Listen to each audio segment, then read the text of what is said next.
अस्सलाम वालेकुम व्यूवर्स, आज हम इस तरह से जो है वो ज़िग-ज़ैग शेप में जो है वो स्लीव्स का जो है वो डिज़ाइन बनाएंगे। चलिए स्टार्ट करते हैं। सबसे पहले हम स्लीव्स के लिए जो है ज़िग-ज़ैग शेप की कटिंग करेंगे, जिसके लिए मैंने इस तरह से इस्त्री के साथ चिपकने वाली जो है वो पेस्टिंग पेपर लिया हुआ है, जिसकी एक साइड इस तरह से शाइनी होती है। इसमें थोड़ा सा बारीक और मोटा जो भी आपको ठीक लगे आप ले सकते हो। अब इसकी लेंथ जो है वो मैंने स्लीव्स के हिसाब से लेनी है। अब जैसे मेरे ये आस्तीन है, अब यहाँ पे जो है आस्तीन जो है तकरीबन मेरा 8 इंच बन रहा है। ये 8 इंच जो है डबल फोल्ड में पड़ा हुआ है। इसका मतलब जब ये खुलेगा तो ये तकरीबन 8 2 16 इंच का बनेगा। अब इसकी लेंथ जो है वो मैंने तकरीबन 16 इंच रखी हुई है और ये जो इसकी विड्थ है ये तकरीबन 3 इंच है। अब चौड़ाई का जो है वो फैसला आपने करना है, लंबाई तो आपने आस्तीन के हिसाब से रखनी है। ये आपने सबसे पहले जो है किसी पेपर के ऊपर जो है आपने पहले 3 इंच का बना लेना है, 2.5 इंच का बनाना है, 2 इंच का बनाना है। तो आपने बना के एक दफा देख लेना है कि आपको किस हिसाब से कितना जो है वो छोटा बड़ा ज़िग-ज़ैग चाहिए। अब हम शेप की कटिंग करेंगे। अब ज़िग-ज़ैग की शेप की कटिंग करने के लिए इसको फोल्ड कैसे करते हैं। अब मुझे तकरीबन ये 3 सेंटीमीटर जो है पे फोल्ड करना है, 3 सेंटीमीटर का चाहिए। अब जैसे मैंने ये 3 सेंटीमीटर पे इसको इस तरह से फोल्ड किया, एक दफा एक साइड से फोल्ड करेंगे और एक दफा दूसरी साइड से करेंगे। एक दफा एक साइड से फोल्ड करेंगे और एक दफा बिल्कुल बराबर होना चाहिए।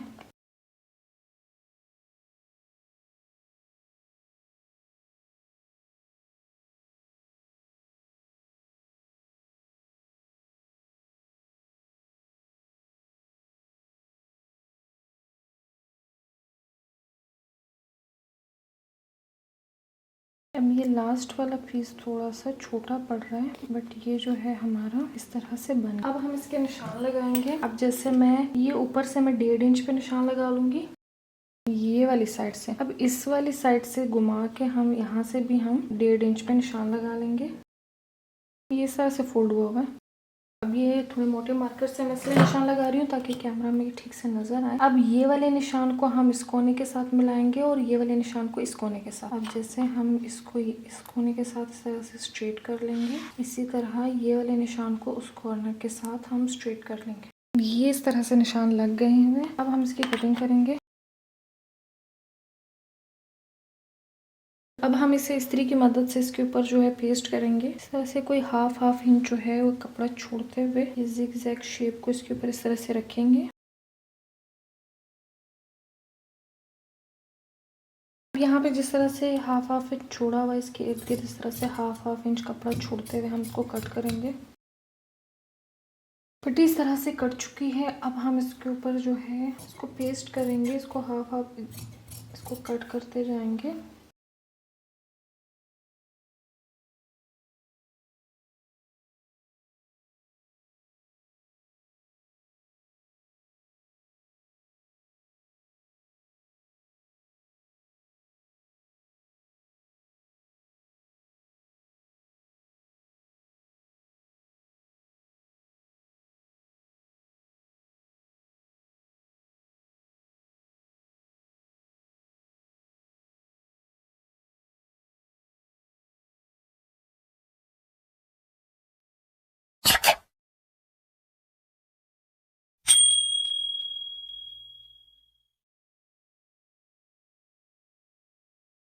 ये इस तरह से मैंने पेस्ट कर लिया है। अब हम इसको सीधी तरफ पलटेंगे।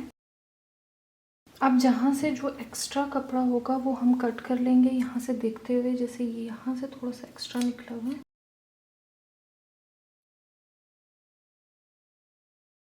अब ये जो ज़िग-ज़ैग शेप है इसके पूरे राउंड में हम इस तरह से लेस लगाएंगे। ये लेस को इसके नीचे इस तरह रखेंगे और इसके ऊपर हम इस तरह से सिलाई लगाएंगे।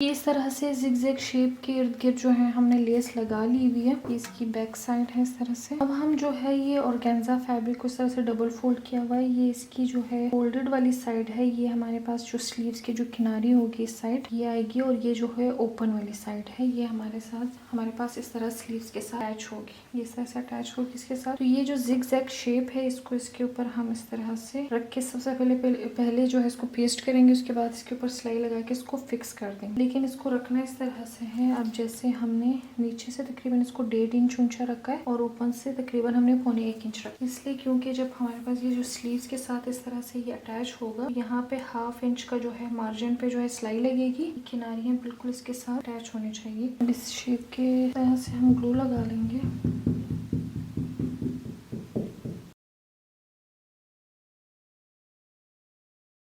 इस तरह से पेस्ट होने के बाद अब हम इसके ऊपर जो है बिल्कुल इसी तरह जिस तरह से पहले सिलाई लगी हुई उस सिलाई के ऊपर हम इसको सिलाई लगा के इसको टिश्यू के साथ जो है हम फिक्स कर देंगे।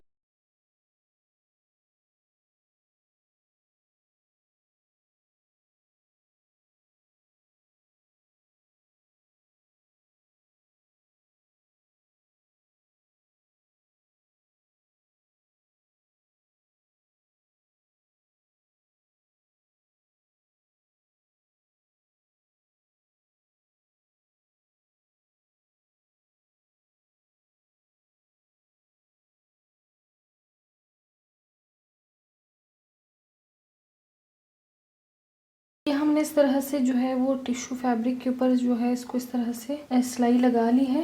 ये इसकी बैक साइड है। अब हम ये जो स्लीव्स है इसके साथ सिलाई लगा के इसको अटैच कर लेंगे।